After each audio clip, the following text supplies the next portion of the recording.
강림절 제3주를 맞이했습니다. 오늘은 요한복음 1장 6절에서 8절, 19절에서 28절 말씀으로 함께 은혜 나누겠습니다. 오늘 말씀을 제가 봉독하겠습니다.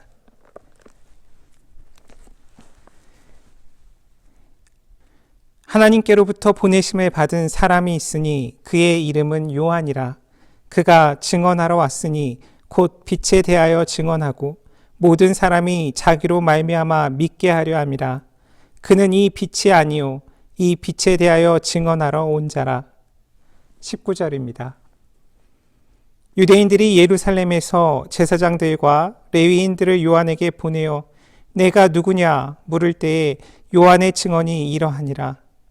요한이 드러내어 말하고 숨기지 아니하니 드러내어 하는 말이 나는 그리스도가 아니라 한데, 또 묻되 그러면 누구냐 내가 엘리야냐 이르되 나는 아니라.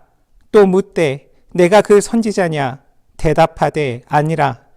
또 말하되 누구냐 우리를 보낸 이들에게 대답하게 하라. 너는 내게 대하여 무엇이라 하느냐 이르되 나는 선지자 이사야의 말과 같이 주의 길을 곧게 하라고 광야에서 외치는 자의 소리로라 하니라. 그들은 바리새인들이 보낸 자라. 또 물어 이르되 내가 만일 그리스도도 아니요 엘리야도 아니요 그 선지자도 아닐진데 어찌하여 세례를 베푸느냐. 요한이 대답하되 나는 물로 세례를 베풀거니와 너희 가운데 너희가 알지 못하는 한 사람이 섰으니 곧 내 뒤에 오시는 그이라. 나는 그의 신발끈을 풀기도 감당하지 못하겠노라 하더라. 이 일은 요한이 세례 베풀던 곳 요단강 건너편 베다니에서 일어난 일이니라. 아멘. 오늘은 지난주에 마가복음 1장 말씀에 이어서 요한복음 1장 말씀을 함께 나누려고 합니다. 세례 요한, 그는 누구인가? 라는 이야기로 오늘 말씀을 시작하려고 합니다. 한마디로 그는 예수님을 기다리는 사람입니다. 마가복음 1장에서 그는 세례 요한이었다면 오늘 요한복음 1장에서는 증인 요한입니다. 그는 예수님을 기다리는 사람이고 예수님의 증인입니다. 그래서 저는 오늘은 세례 요한을 증인 요한이라고 부르겠습니다. 요즘 증인이라는 말을 흔하게 접하고 있습니다. 많은 사람들의 관심을 받는 재판, 그 재판에 출석한 증인들이 연일 뉴스에 보도되고 있죠. 또 증인이라는 용어를 자주 듣게 되는 그런 때가 있는데 바로 국회 국정감사가 있을 때입니다. 그동안 증인으로 국정감사에 출석했던 사람들 중에 유명한 사람들도 있죠. 예를 들면 TV 어느 채널을 틀어도 만날 수 있는 백종원 씨라든지 야구 감독인 선동열 씨라든지 유명한 사람들도 증인으로 출석하곤 합니다. 최근 21대 국회 국정감사에서는 증인이 아닌 참고인 신분이었지만 EBS의 인기 캐릭터인 펭수를 참고인으로 소환하려는 그런 해프닝도 있었습니다. 사전상 증인의 의미는 어떤 사실을 증명하는 사람입니다. 법률 용어로 쓰일 때는 경험에 의하여 알게 된 사실을 법원의 신문에 대하여 진술하도록 명령받은 소송 당사자가 아닌 제3자라고 되어 있습니다. 요한복음에서 세례 요한은 예수님의 첫 증인입니다. 1장 34절에서 예수님이 하나님의 아들임을 증거하고 고백한 첫 번째 사람입니다. 그는 요한복음 3장 22절에서 30절, 그리고 5장 31절에서 35절, 그리고 10장 40절에서 42절에서도 자신이 예수님의 중요한 증인이라는 것을 계속 증언하고 있습니다. 증인 요한은 예수 그리스도라는 사실, 그 사건을 증명하는 사람이었습니다. 경험에 의하여 알게 된 사실을 말하고 있습니다. 그가 경험한 사실은 예수님을 메시아적 성취로 믿는 것입니다. 즉 예수가 그리스도이시라는 것을 믿는 것입니다. 세상의 어두움을 비추는 빛이 바로 예수님이라고 말하는 것, 그것이 요한 증언의 핵심 메시지입니다. 누가복음 1장 5절을 보면 증인 요한의 어머니, 아버지 이야기가 등장합니다. 유대왕 헤롯 때에 아비야 반열의 제사장 한 사람이 있었으니 이름은 사가랴요, 그의 아내는 아론의 자손이니 이름은 엘리사벳이라. 이 말씀을 통해 보면 자연스럽게 그의 족보를 알게 됩니다. 그가 그의 아버지와 어머니를 통해 메시아에 대한 예언을 듣고 잘 알고 있었을 것이라 생각할 수 있는 것이죠.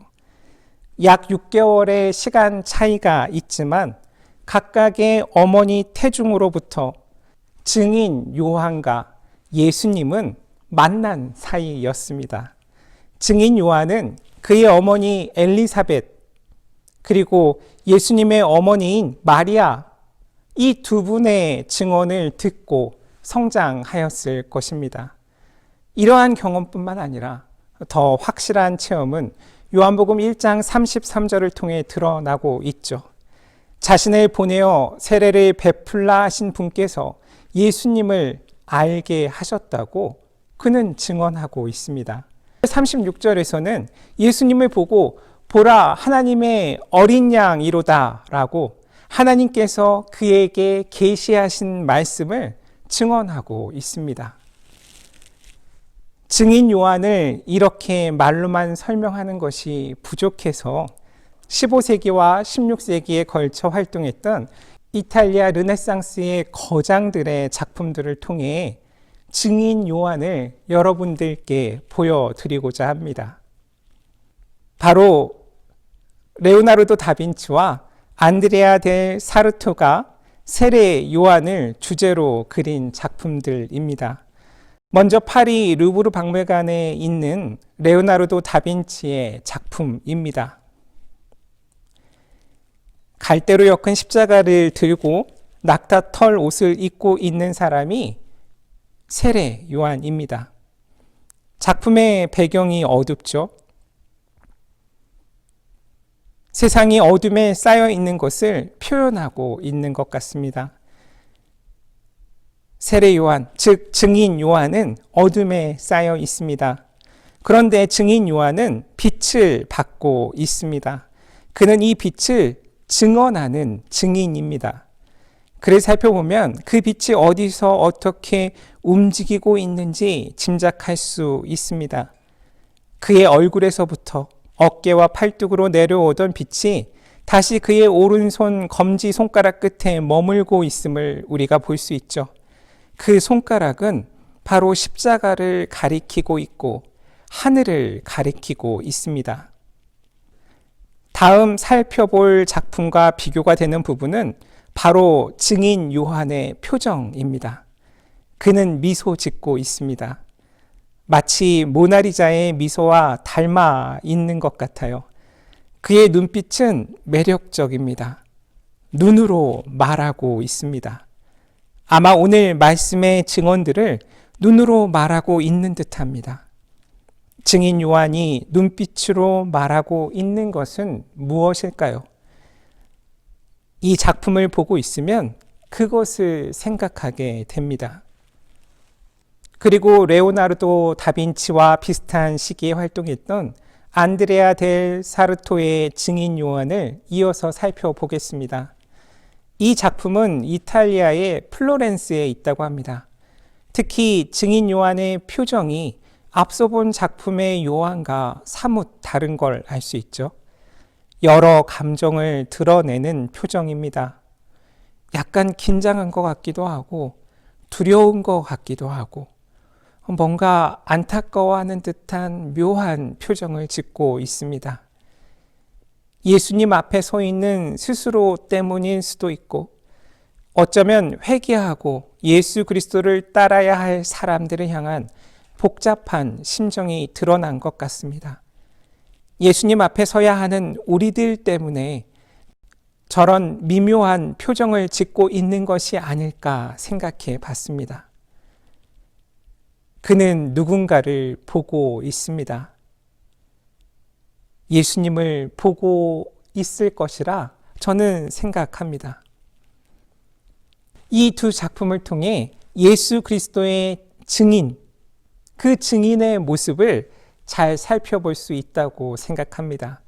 난 어떤 표정을 지으며 예수 그리스도를 기다리고 있을까? 오늘 말씀을 준비하면서 이 물음이 제 안에서 떠나지 않았습니다. 예수 그리스도를 기다리는 자는 예수 그리스도의 증인입니다.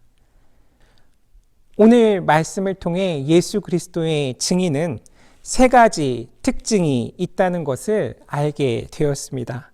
첫째는 증인은 내가 누구인지 아는 사람입니다.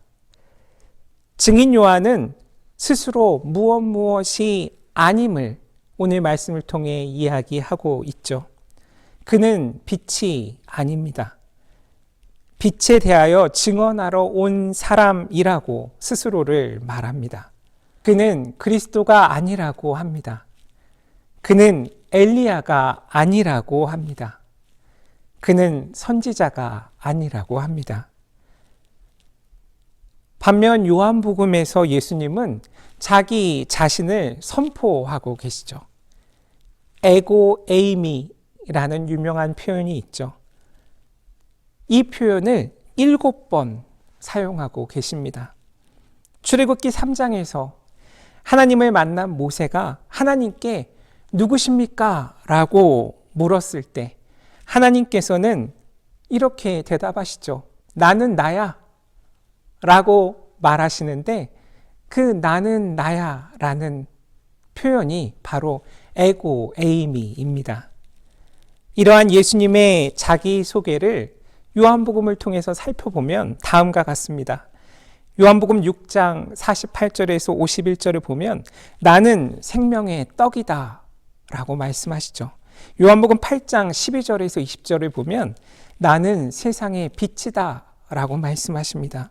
요한복음 10장 1절에서 10절을 보면 나는 양의 문이다 라고 말씀하시고 요한복음 10장 11절에서 21절을 보면 나는 선한 목자다 라고 말씀하시죠. 요한복음 11장 20절에서 44절에서는 나는 부활이요 생명이라 라고 이야기하시죠. 그리고 요한복음 14장 1절에서 24절을 보면 나는 길과 진리다 라고 이야기하시죠. 마지막으로 요한복음 15장 1절에서 15절을 보면 나는 참 포도나무이다 라고 말씀하시는 예수님을 우리가 만나게 됩니다. 두 번째로 증인은 나의 소명이 무엇인지 아는 사람입니다. 오늘 말씀 23절 이르되 나는 선지자 이사야의 말과 같이 주의 길을 곧게 하라고 광야에서 외치는 자의 소리로다 하니라. 증인 요한의 말과 같이 자신의 소명이 무엇인지 명확히 아는 사람이 바로 증인입니다. 주의 길을 곧게 하라고 광야에서 외치는 자의 소리, 그것이 바로 증인 요한의 소명이었습니다. 세 번째, 증인은 내가 어떤 행동을 하는지, 해야 하는지 아는 사람입니다. 26절 이후의 말씀처럼 증인 요한은 물로 세례를 베푸는 세례 요한의 사역을 하고 있다는 것이죠. 내가 누구인지 아는 것, 나의 소명이 무엇인지 아는 것, 내가 하고 있는 일과 내가 해야 할 일을 아는 것, 이 모든 것들이 예수 그리스도를 기다리는 증인으로서 우리가 할 수 있는, 해야 하는 그런 증언들입니다. 이것이 예수 그리스도의 증인으로서의 정체성이고 증인의 증언입니다. 증인 요한은 우리에게 분명하게 증언하고 있습니다. 우리에게 예수님을 보라고 이야기합니다. 예수님에 대해 말하라고 이야기합니다. 지금의 시대를 떠올려 보면 확실한 것이 없는 시대입니다. 확실한 것을 기피합니다. 가짜가 판치고 진실이 무엇인지 확인하기 어렵습니다. 때로는 진실을 두려워합니다. 그럼에도 불구하고 우리는 복음이 참됨을 믿고 담대하게 복음을 증언해야 하는 사람들입니다. 분명 이 일을 방해하는 상황들이 존재하죠. 그 일을 방해하는 방법이 흥미롭습니다. 오늘 말씀에서 그 이야기를 하고 있어요. 말씀을 보면 그럼 너는 누구냐? 너 자신에 대해 뭐라고 설명할 수 있어? 라고 세례 요한에게 사람들이 묻고 있잖아요. 이렇게 네가 누구냐라고 묻는 방식으로 그 관심과 시선을 예수 그리스도로 향하지 못하도록 방해하는 것이죠. 예수님에 대한 이야기에서 다른 주제로 그 이야기를 바꾸고 싶어 하는 사람들, 또한 그런 상황들을 마주하게 됩니다. 증언하는 비결은 증인 요한처럼 겸손하게 이 진리를 전하는 것입니다. 사람들의 시선을 내가 아니라 예수 그리스도께 향하게 하는 것, 그것이 바로 겸손입니다. 내 이야기가 아니라 예수 그리스도의 이야기를 전하는 것입니다. 내 이야기를 할 때도 하나님이 나에게 하신 일을 이야기하는 것입니다. 내가 어떻게 하나님을 경험했는지 그 이야기를 전하는 것입니다. 우리 이야기를 할 때도 같죠. 하나님이 우리에게 하시는 그 일을 이야기하라는 것입니다. 우리가 하나님을 어떻게 체험하고 있는지 증언하는 것입니다. 이것이 내가 예수 그리스도의 증인으로서 증언하는 삶을 사는 방법입니다. 교회가 예수 그리스도의 증인 공동체로서 증언하는 삶을 살아내는 방식입니다. 형사소송법에 증인의 권리라는 것이 있더군요.